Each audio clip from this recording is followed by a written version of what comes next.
예, 오늘은 로마서 5장의 말씀을 가지고 화평을 누린다 라는 제목으로 함께 하나님 말씀을 나누도록 하겠습니다. 계속 로마서를 연이어 보고 있는데요. 오늘은 그 로마서 말씀 가운데 화평에 관련된 이야기를 또 복음과 함께 나누려고 합니다. 이 땅에 오신 예수 그리스도로 인해서 이제 모든 세대는 복음 이전과 복음 이후의 세대로 이렇게 나뉘게 되었습니다. 양분된 것이죠. 그래서 한쪽은 복음 이전의 세상이고 또 한쪽은 복음 이후의 세상이 된 것입니다. 그리고 우리는 로마의 교인들처럼 복음 이후의 세대로 살고 있는 것이죠. 복음 이후의 세대가 된다고 하는 것은 복음의 사람이 된다고 하는 것입니다. 그 전에는 복음 이전의 세대는 복음이 무엇인지 몰랐지만 복음 이후의 세대는 복음이 무엇인지 알았고 이제는 복음의 사람이 된다고 하는 것이죠. 다른 그 무엇이 아닌 복음으로 정의되어지는 사람이 되었다는 뜻입니다. 그냥 사람에서 그리스도인이 된 것이죠. 여러분은 그리스도인이라고 하는 그 표현을 볼 때마다 어떤 생각을 하시나요? 저는 하나님을 믿으니 하나님인 이럴 수도 있고 성령님을 믿으니 성령인 이럴 수도 있을 것 같은데 그리스도인 이렇게 칭하는 것은 어떤 의미가 있을까요? 이것은 우리가 예수 그리스도로 수식어를 삼은 사람이라는 거죠. 그냥 사람이 아니라 예수 그리스도로만이 나를 표현할 수 있는 사람, 그래서 내가 그리스도인이 됐다고 하는 것입니다. 그래서 누군가가 나에게 누구십니까? 물어보면 전 그리스도인입니다. 이렇게 말할 수 있는 것이죠. 그래서 이는 복음으로 인해서 죄인이었던 우리가 의인으로 완전히 상황이 뒤바뀐 역전되어진 것을 말합니다. 억울한 누명을 쓴 어떤 사람이 있습니다. 실제로 그런 일이 있었죠. 25년 옥살이를 했어요. 내가 그 일을 저지르지 않았는데 그 중한 죄를 저질렀다고 모든 상황들이 그가 범인이라고 설명을 합니다. 그래서 그가 옥에 들어가서 29년을 살은 거죠. 그냥 덮어놓고 29년 그러면 꽤 길구나 이럴 수 있지만 사실은 지금으로 생각해 보면 지금 감옥에 들어가면 2049년에 나오는 거예요. 엄청 긴 시간입니다. 그런데 한순간 죄인이었던 그 사람이 억울한 옥살이를 한 것이 밝혀지게 되지요. 그래서 삶이 통째로 뒤바뀌게 됩니다. 죄인이었던 사람이 억울한 옥살이를 했던 억울한 사람, 옳게 살았는데 바르게 살았는데 억울한 옥살이로 억울한 누명을 쓴 사람, 이렇게 한순간에 진범이 잡히는 그 순간에 모든 게 뒤바뀌게 되죠. 그래서 그를 향했던 많은 시선들이 한순간 다 바뀝니다. 억울하겠구나. 정말 얼마나 답답했냐. 29년 어떻게 견뎠냐. 이렇게 되는 것이죠. 인생이 이렇게 한순간에 뒤집힙니다. 그러나 죄인에서 의인이 된다는 것은 이런 역전과는 비교가 안 되는 거죠. 우리가 성도가 됐다라고 하는 것, 우리가 죄인이었다가 복음으로 인해서 역전되어서 의인이 되었다고 하는 것은 엄청난 의미가 있는 것입니다. 영원한 형벌을 받았습니다. 죽어야 합니다. 끝인 것이죠. 이제 낭떠러지로 떨어지면 이제 모든 것이 끝나는 그 일만 남은 것입니다. 그러면 정말 모든 것이 끝입니다. 영원히 끝이에요. 다시는 기회가 없습니다. 완전히 끝나는 거죠. 그런데 그 순간에 우리가 복음을 예수 그리스도를 만남으로 우리가 완전히 뒤집혀진 인생이 된 것이에요. 복음으로 모든 것이 뒤집혀졌습니다. 다메섹으로 향하는 그 길에서 사울은 의기양양하게 그리스도인들을 죽이러 가지요. 그리고 그리스도인들을 죽일 수 있는 허가증까지 손에 쥐고 갑니다. 그리고 그 허가증을 받기 이전에도 이미 수없는 많은 그리스도인들을 잡아서 예루살렘으로 끌고 갔지요. 이제 심지어 그에게는 이 일을 합법적으로 할 수 있는 프리패스라고 할 수 있는 그런 허가증까지 이제 손에 쥐게 되었습니다. 이제 곧 그의 손에 많은 그리스도인들이 죽음의 자리로 넘겨지게 될 거예요. 그를 막아설 수 있는 사람은 아무도 없습니다. 그런데 바로 그때 예수님이 그를 막아서지요. 사울아, 사울아, 왜 나를 핍박하느냐? 이러면서 그를 막아 서십니다. 사울은 그 앞에서 고꾸라지지요.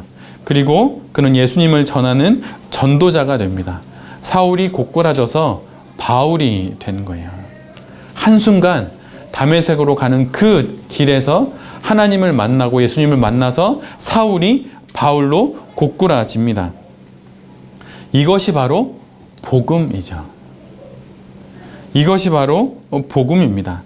하나님이 그를 막아 세우고 그를 거꾸로 뒤집으셨습니다. 캐리비안 베이가 아니죠. 캐리비안의 해적인가요? 그 영화에 보면 이런 장면이 나오더라고요.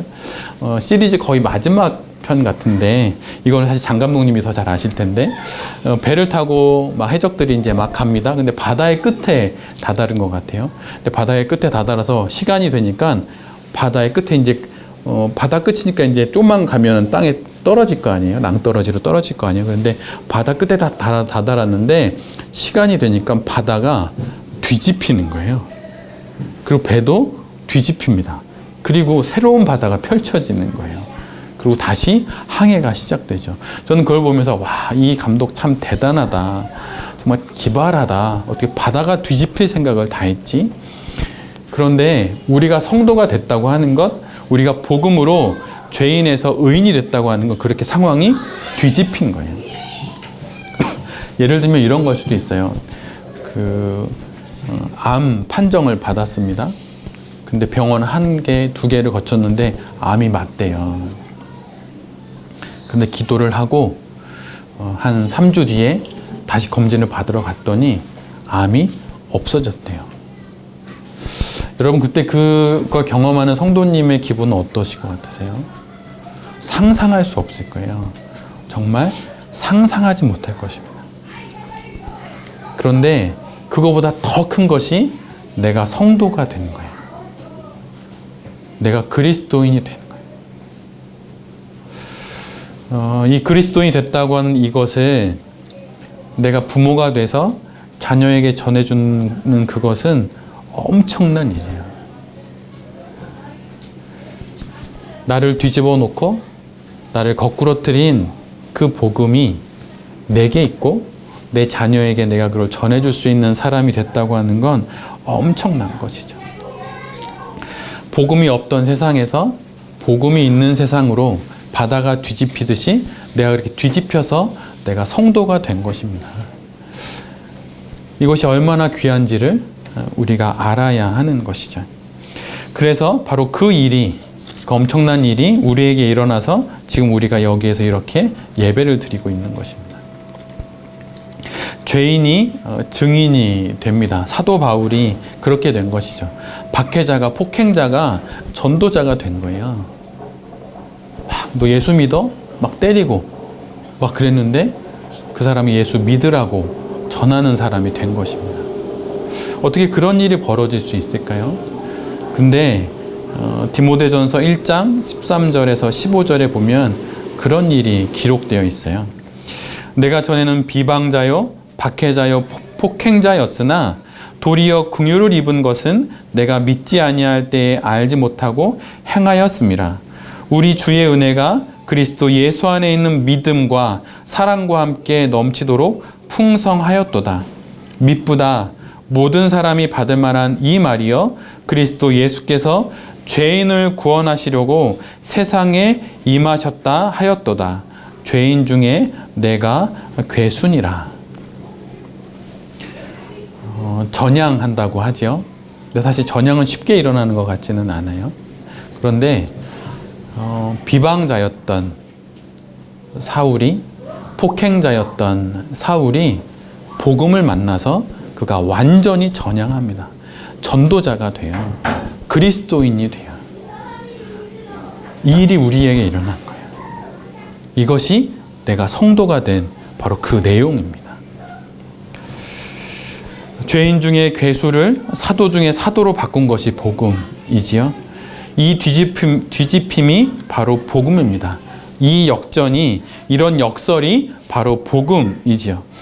사울로서의 삶은 이제 끝났어요. 하나님이 그의 인생을 두 동강 내신 것입니다. 종이접기 하듯이 그렇게 인생을 딱 접어서 사울 아니야, 넌 이제 바울이야, 이렇게 한 것이죠.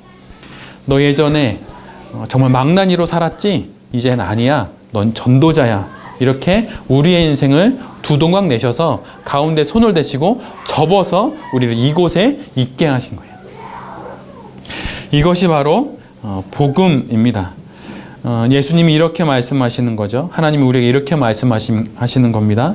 넌 이제 예전의 너가 아니다. 다른 사람들이 너를 그렇게 볼 수는 있을 것이고 네가 그걸 감내해야 하겠지만 넌 예전의 너가 아니다. 넌 복음의 사람이다. 넌 이제 사울이 아니다. 넌 전도자 바울이다. 이렇게 말씀하시는 거죠. 넌 내가 나를 위해서 택한 나의 종이다. 이렇게 말씀하시는 겁니다. 복음으로 이 일이 일어나는 거예요. 사도행전 9장은 사도 바울의 다메섹 도상에서의 사건을 기록하고 있는데요. 9장 15절은 눈먼 사울을 만나기를 꺼려하는 아나니아에게 하나님께서 하시는 말씀입니다. 한번 들어보십시오. 주께서 이르시되 가라. 이 사람은 내 이름을 이방인과 임금들과 이스라엘 자손들에게 전하기 위하여 택한 나의 그릇이라. 너 내 그릇이다. 이렇게 말씀하시는 거예요. 내가 복음을 접해서 성도가 되었다는 건 내가 바로 하나님의 그릇이 되었다고 하는 거예요. 내가 닦아서 내가 담고 싶은 것을 담을 내 그릇이 되었다고 말씀하시는 것입니다. 하나님이 우리에게 이렇게 말씀하시는 거예요. 이런 역전이 우리에게 일어났습니다. 이렇게 일어난 것이 바로 복음이죠. 판이 뒤집힌 거예요. 판이 완전히 뒤집힌 것입니다. 이 복음을 자신의 몸으로 경험한 이 복음을 어찌 사도 바울이 전하지 않을 수 있겠습니까? 사도 바울의 고생담을 읽어보면 어떻게 복음을 전할 수 있지? 이런 생각이 들어요. 하나님을 만나서 불같은 하나님을 만나서 변할 수 있겠죠. 근데 여러분 복음을 전하면 채찍을 맞아야 했어요. 근데 채찍 끝에 돌이 유리 조각이 달렸잖아요. 여러분 그거 맞으면서 복음을 전할 수 있겠습니까? 근데 전 못할 것 같아요. 제가 목사지만 자신 없어요. 복음을 전한다는 이유로 이렇게 긴 막대기가 아니라 기둥이더라고요. 전 그걸 영상으로 봤는데 우리 이 건물 요 2층에 이 높이 정도 되는 이렇게 되는 아름드리 기둥으로 여인을 패더라고요. 여러분 그거 맞으면서 복음 전하실 수 있겠어요? 전 자신 없어요. 그런데 사도 바울은 그 복음을 경험을 했고 불같이 경험했기에 그것을 전하지 않을 수 없었던 거죠. 그런데 우리가 비록 사도 바울처럼 복음을 전하지는 못할지 몰라도 우리가 그런 복음을 가졌다고 하는 것은 알아야 할 필요는 있습니다. 내가 받은 복음이, 내가 가진 복음이 바로 그런 거예요. 아브라함을 뒤집어서 아브라함 만드신 거죠. 그냥 아내를 속이고 또 사람들을 속이고 그냥 하갈을 통해서 이스마엘을 낳고 하는 막 그런 식으로 살았던 아브라함을 뒤집어서 아브라함 만드시는 게 하나님입니다.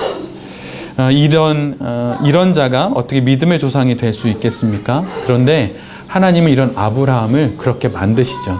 믿음의 조상으로 만드시죠. 그의 손자 야곱을 거꾸로 틀어서 이스라엘이 되게 하시는 분이 하나님이십니다. 온갖 속임수, 꾀로 인생을 삽니다. 인생을 개척하고 자신의 성을 두툼히 쌓지요. 그런 그의 인생을 야복강가에서 뒤집은 것이 바로 하나님이세요. 그가 베고 잔 돌베개를 뒤집어서 주님이 계신 집으로 만드신 분이 바로 하나님이십니다. 야복강가에서 씨름해서 그는 이스라엘이 되지요. 이게 복음이에요.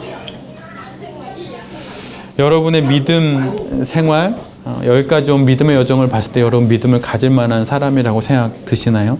저는 아니에요. 저는 믿음을 가질 만한 사람이 아닙니다. 그런데 저를 뒤집으셨어요. 야곱보다 더한 인생을 사는 게 우리 아닌가요? 근데 우리를 뒤집어서 이스라엘 만든 거죠. 이게 복음입니다. 지난주 중에 비가 엄청 많이 왔죠. 그래서 바깥 활동을 거의 하지 못했습니다. 그래서 제 아들 민율이도 바깥 활동을 많이 못하니까 애가 막 스트레스가 막 쌓이는 거예요. 그래서 적당히 운동을 또 하고 막 그래야 되는데 그러지 못해서 지난주 중에 제가 1시간 정도 아이하고 안방에 매트를 펴놓고 그 위에서 레슬링을 했어요. 근데 얼마나 열심히 또 애가 쌓인 게 많았는지 하다가 우통을 벗고 또 이렇게 자기 생각에 운동복이라고 생각하는 검은색 레복 긴 거를 레깅스처럼 입고 와가지고 저하고 1시간을 땀을 흘리며 레슬링을 했습니다. 제가 계속 덤비는 거예요. 총 26판을 했어요. 엎치락 뒤치락 아슬아슬하게 게임은 끝났는데 몇 대 몇으로 끝났을까요? 26대 25로 끝났어요. 누가 이겼을까요? 민율이가 이겼어요. 아들 녀석이 제 다리를 잡고 팔을 꺾고 저를 밀고 당기고 막 넘기고 누르고 그렇게 해서 저를 이겼습니다. 아빠를 이겼다고 얼마나 좋아하든지 아주 막 신이 났어요. 참 믿을 자식 하나 없다고. 정말 그런 것 같아요. 근데 마지막 판에서는 저를 멋지게 유도의 업어치기를 하듯이 이렇게 저를 넘겼어요. 저를 이불에다 확 던졌는데 얼마나 세게 던졌는지 왼쪽, 아까 우리 어린이 예배 때 말씀드렸는데 제가 왼쪽 가슴뼈가 엄청 아플 정도로 정형외과를 가봐야 되겠다는 생각이 들 정도로 지금도 욱신거리는데 그렇게 저를 이렇게 던졌어요. 그런데 여러분 한번 생각해 보세요. 정말 민율이가 저를 넘겼을까요? 아니면 제가 넘어가 줬을까요? 저 고등학교 때 유도 배웠거든요. 제가 넘어가 준 거죠. 아들은 지가 아빠를 넘긴 줄 알지만 실은 제가 행여나 제 몸무게로 민율이를 누를까봐 민율이가 다칠까봐 민율이를 안고 등을 타고 넘었어요. 그것도 티나지 않게 넘었죠. 얼마나 실감나게 넘었는지 그때 매트에 부딪힌 그 옆구리가 정말 지금도 쑤십니다. 아빠가 넘어가 주는 거죠. 그런데 이렇게 우리를 뒤집어서 아브라함이 되고 이스라엘이 되게 하시는 분이 바로 하나님이십니다. 야곱이 하나님을 이겨서 이스라엘이 된 줄 알지만 실은 그게 아니라 하나님이 져주셔서 우리를 바꾸신 거죠. 여러분 이것이 복음입니다. 나는 내 딴엔 내가 그렇게 고생하고 내가 믿는 부모님 밑에서 자라서 뭐 우여곡절 끝에 회개하고 돌아왔지 이렇게 생각하지만 하나님이 우리를 안고 넘어가 주신 거죠. 여러분 이것이 복음이에요. 주님과 아무런 관계가 없던 우리를 뒤집어서 하나님의 자녀가 되게 하십니다. 이것이 복음입니다. 수단과 방법을 가리지 않고 할 수 있는 모든 것을 통해서 우리를 당신의 자녀 만드시는 것, 바로 이것이 복음이지요. 한낱 피조물에 지나지 않은 인간인 우리에게 져주시면서까지 하나님이 우리를 구원하십니다. 그래서 여러분이 겪으셨던 그 어떤 일도 이 복음보다는 엄청 작은 일이에요. 성장하면서 겪는 어려움도 있고 아니면 결혼하고 결혼 이후에 겪는 어려움이 있을 수도 있어요. 사랑하는 자녀에게 어려움이 있을 수도 있죠. 근데 여러분 그 모든 것은 복음에 비하면 너무 작은 거예요. 그게 아직까지 너무 커 보이는 건 그것만 보기 때문이에요. 복음을 보면 작아 보입니다. 우리가 그리스도인이라고 하는 건 내가 이제 세상의 모든 일을 그리스도 예수를 통해서 보겠다고 하는 결정이에요. 내가 겪었던 고난, 앞으로 지금 겪고 있는 고난, 앞으로 겪게 될 고난 그 모든 것을 예수 그리스도라고 하는 것을 통해 예수 그리스도라고 하는 우리 주님 그분을 통해 보겠다고 하는 결정을 내린 거예요. 법관이 오직 법전을 통해서만 상황을 보기로 결정하잖아요. 마찬가지입니다. 그리스도인이란 예수 그리스도를 통해 세상을 보기로 결정하는 거예요. 나의 자녀들도 그걸로 보는 거예요. 지금 답답하고 어렵고 때론 나의 모습이 그대로 투영되는 것 같아 답답할 수 있지만 괜찮아요. 그리스도 예수의 눈으로 보면 여러분 그 안에 복음이 있음을 알게 됩니다. 이것이 바로 주님이 우리를 안고 우리를 넘으시면서 하시는 일들이죠. 이런 복음의 사람, 즉 의인, 즉 성도는 이제 새로운 신분이 그래서 된 것이에요. 그래서 그 새로운 피조물 새 사람으로 하나님과 조약을 맺게 되는데 그것이 바로 평화의 조약, 오늘 본문 1절에 나와 있는 것처럼 화평의 조약을 맺는 겁니다. 오늘 본문은 누리자, 화평을 누리자로 표현되어 있어서 마치 앞으로 화평을 누려야 해야 될 것처럼 그래서 앞으로 벌어질 일처럼 표현하고 있지만 이 표현은 화평을 누린다는 표현이에요. 결과로 읽는 것이 훨씬 더 타당합니다. 복음의 사람이 되었으니 이제 준비 시작 이렇게 해서 하나님과 화평을 누리는 것이 아니라 복음의 사람이 되는 순간 화평을 누리고 있는 것입니다. 복음의 사람이 되는 순간, 성도가 되는 순간, 구원을 받는 순간 화평을 누리고 있는 거예요. 이 말을 뒤집으면 복음의 사람이 되지 않으면, 성도가 되지 않으면 하나님과 전쟁 상태에 있는 셈이 되는 것입니다. 복음이 화평을 누리는 것이라면 복음이 없는 것은 화평이 깨진 상태, 즉 전쟁 상태인 거예요. 평화가 아니면 전쟁 중인 것입니다. 이게 너무 OX처럼 느껴지나요? 여러분, 그런데 이것은 결혼하고 똑같아요. 내가 이 여인과 결혼하면 세상의 모든 여인은 나와 관계가 없는 거예요. 내가 이 남성과 결혼하면 세상의 모든 남성은 나와 관계가 없는 거예요. OX여야 하는 것입니다.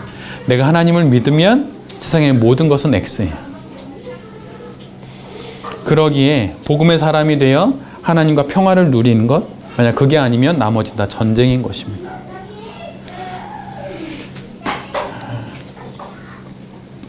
복음으로 인해서 그런데 복음으로 인해서 철천지 원수와 같던 우리가 하나님과 화평을 누리고 있습니다. 이것이 복음의 결과예요. 이 평화는 우리의 감정과는 상관이 없습니다. 이 평화도 하나님이 지키시고 하나님이 이루실 것이기 때문이에요. 이 화평으로 현실을 감내하는 것입니다. 만약 내게 어려움이 있고 힘겨움이 있어도 이 화평으로 현실을 감내하는 거예요. 여러분 혹시 모험하듯이 살아가십니까? 여러분, 그런데 복음이 있으면 모험하듯이 살아갈 수밖에 없어요. 왜냐하면 하나님과의 관계의 이 단 하나의 끈, 그것이 있기에 모험하며 살아가게 됩니다. 번지 점프 하듯이 그렇게 살아가게 되는 것이죠. BC 3000년부터 1950년까지 인류 역사에는 약 14,500건 정도의 전쟁이 있었다고 해요. 그거를 이렇게 정리를 해보면 5000년 인류 역사 중에 평화가 있었던 기간은 단 8%인데 딱 40년이라고 하는 거죠. 비록 나는 전쟁을 겪고 있지 않지만 지구의 어느 한 구석에서는 전쟁이 일어나고 있는 거죠. 그래서 인류 역사에 단 40년만 전쟁이 없었다고 합니다. 이것을 보면서 무엇을 알게 되나요? 평화하고 싶지만 평화하지 못하는 게 바로 인간이라고 하는 것이죠. 내가 사랑해서 결혼하지만 사랑한 그 아내와 그 남편과 평화하기가 어려워요. 나를 낳아주신 부모님이지만 그분과 평화하기가 어렵습니다. 내가 10달 배 아파서 낳은 나의 자녀이지만 그 자녀들과 화평하기가 어려워요. 그러면 어떻게 해야 할까요? 그것은 하나님과 화평하는 것을 통해서 그들과 수많은 이웃들과 화평해야 하는 것입니다. 에베소서 2장 16절로 18절에 이런 말씀이 있습니다. 그리스도께서 십자가에서 죽으심으로 우리를 화해시키셨습니다. 십자가는 우리로 하여금 서로 껴안게 했습니다. 이로써 적대 행위는 끝났습니다. 그리스도께서 오셔서 밖에 있던 여러분에게 평화를 전하시고 안에 있는 우리에게도 평화를 전하셨습니다. 그분께서는 우리를 동등하게 대하셨고 우리로 하여금 동등한 사람이 되게 하셨습니다. 그분을 통해 우리 모두가 같은 성령을 받았고 동등한 자격으로 아버지께 나아가게 되었습니다. 예수 그리스도께서 이방인과 또 유대인 사이에 막힌 담을 온몸으로 무너뜨리셔서 화평을 만드셨지요. 이처럼 부모님과 우리 사이에 막힌 담이 있다면 그것을 주님의 이름으로 무너뜨리실 것입니다. 나와 사랑하는 배우자 사이에 만약 그런 담이 있다면 그건 역시 하나님과 화평함으로 예수 그리스도로 인하여서 그 담이 무너지게 될 거예요. 자녀들과의 관계도 마찬가지이죠. 그래서 이런 화평을 통하여서 우리가 이 땅 가운데 평화의 사람으로 살아갈 수 있게 되는 것입니다.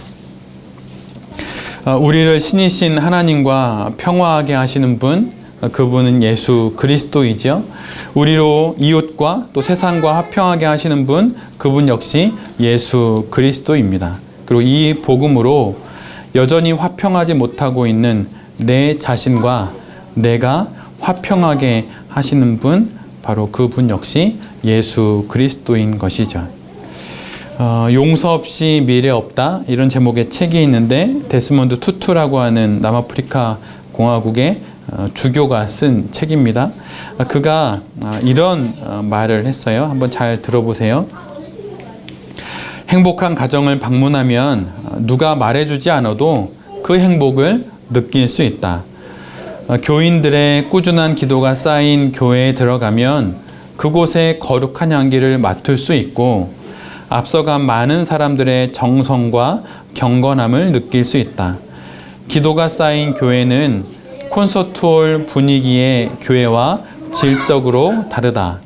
그래서 나는 평화와 화해에 헌신한 일꾼들에게 당장 의미 있는 진전이 나타나지 않는다고 해서 답답해하며 하던 일을 포기해서는 안 된다고 말했다.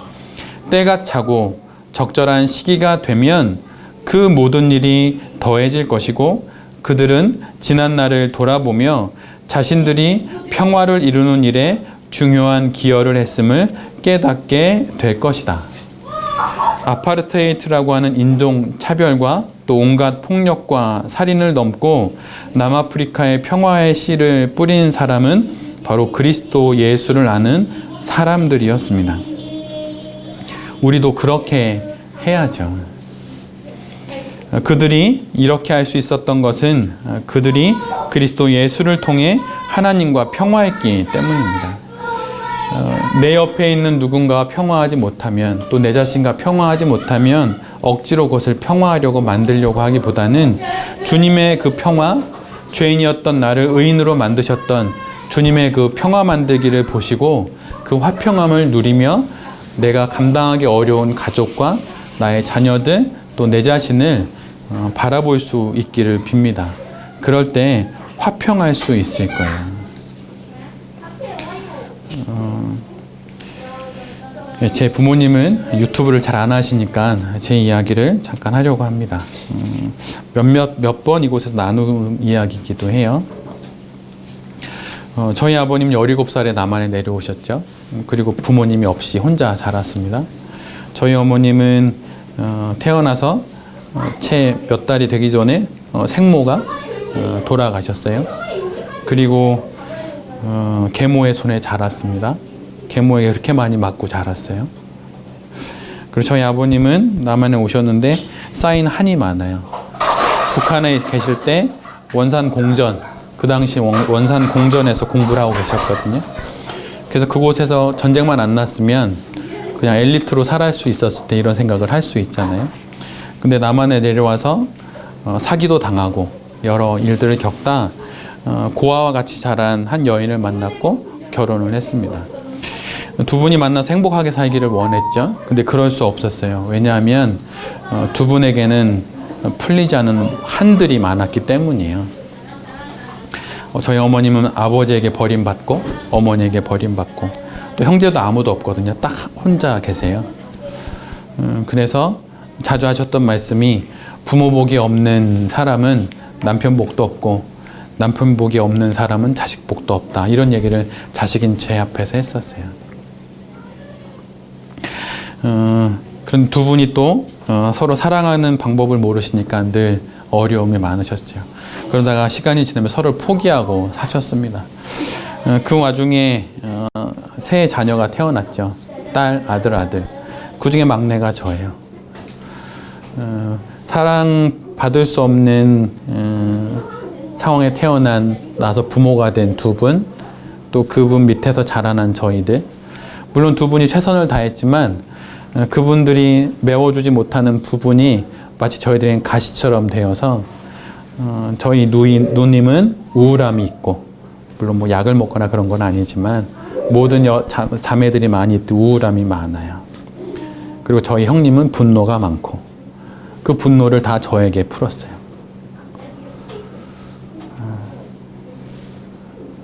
그런 삶을 살았습니다. 그런 모든 걸 당하고 또 그런 환경에서 형은 형대로, 누나는 누나대로, 저는 저대로, 부모님은 부모님대로 각각 이렇게 끝 찢어진 것처럼 각자의 삶을 사는 거죠. 그런데 그랬던 제가 목회자가 됐어요. 있을 수 없는 일이에요. 예수님이 뭐든, 복음이 뭐든 나의 힘든 상황을 해결해 줄 수 있는 아무것도 되지 않는 그런 상황에 어찌어찌 하다 제가 교회에 갔고, 어찌어찌 하다 제가 예수를 믿었고, 어찌어찌 하다 목회자가 됐어요. 여러분, 이 판이 뒤집히는 이걸 어떻게 설명을 하겠어요? 물론 우리 안에 그런 경험을 한 분이 계십니다. 정말 망나니처럼 살고 정말 복음엔 가까이 갈 수도 없었던 상황, 아니 복음 바로 옆자리에 있었지만 난 저런 복음은 안 믿겠다 했던 상황, 근데 그런 나를 뒤집어서 하나님이 나를 성도가 되게 하셨죠. 그렇게 우리를 뒤집으신 거예요. 복음이 결코 아무것도 아닌 게 아닙니다. 죽기를 결심한 적 있잖아요. 시도한 적도 있잖아요. 근데 여러분, 거기에서 멈추게 하고 내 삶을 두 동강 내서 판을 접으신 분이 바로 하나님이세요.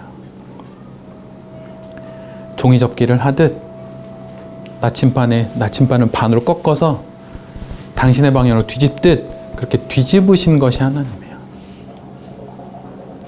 그리고 그걸 통해서 나 너랑 이제 화평할 거야. 나 너랑 평화를 누리고 있다. 그러니 너도 평화해라. 이렇게 말씀하시는 거죠. 십자가의 또 다른 의미는 십자로라고 합니다. 이어령 교수님이 하셨던 이야기인데, 십자가 이렇게 있지만 십자가를 땅에 내려놓으면 사방으로 흩어지게 되는 그런 길이라고 하는 거죠. 여러분, 혹시 아직도 받아들이지 못하는 누군가가 있나요? 저는 제 형님이 그랬어요. 제 형님이 엄청 옳은 일 많이 했거든요. 진짜 옳은 일 많이 했어요. 밖에서. 근데 저를 그렇게 때린 거예요. 전 이해가 안 됐어요.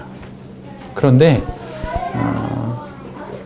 다른 누구보다 가족 내에서 형님에게 말 한마디라도 영향력이 있는 건 저예요. 왜냐하면 그는 저에게 빚이 있기 때문이죠. 부모님이 그럴 수도 있어요, 여러분에게. 근데 여러분 이제 용서하세요. 부모님도 모르고 그런 거예요.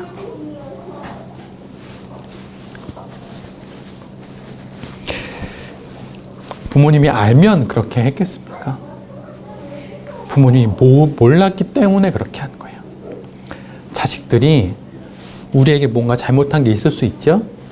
자식들이 아직 어리기 때문이에요. 친구가, 아니면 어떤 사람이 나에게 해코지를 해서 나를 힘들게 한 게 있나요? 여러분 이제 용서하세요. 이젠 그것은 하나님께 던져 놓으세요. 그럼 하나님이 그것을 접어서 뒤집으실 거예요. 제 목회자잖아요. 저희 아파트에서 좀만 가면 저희 아버님 댁이에요. 우여곡절 끝에 아버님 댁 근처에 왔어요. 저의 가장 큰 소원은 아버님과 예배 드리는 거예요. 근데 저에게 제일 어려운 분이 아버지예요.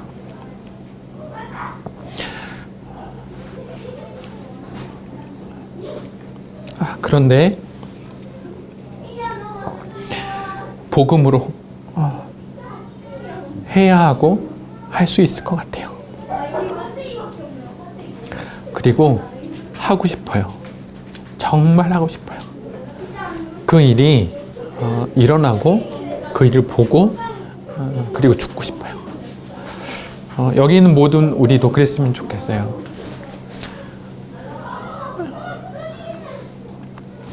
내가 용서할 수 없는 그 한 사건, 한 사람, 만약 그 일이 있다면 여러분 복음 앞에 내놓으세요.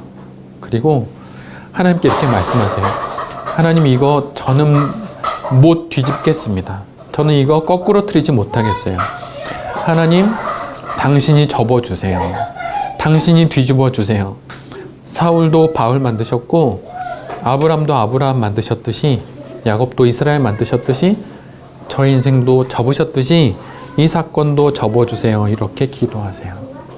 그러면 하나님께서 이 모든 상황을 접어주실 것입니다. 화평을 누리십시오. 그리고 이 화평은 복음으로만이 누릴 수 있을 것입니다. 여기 있는 모든 돌베개 가족들이 받아들일 수 없었던 그 일을 받아들이고 용납되지 않았던 그 사람조차 받아들여서 야곱으로의 삶을 접고 이스라엘로의 삶을 하나님과 더불어서 살아가게 되기를 간절히 기도드립니다. 아멘.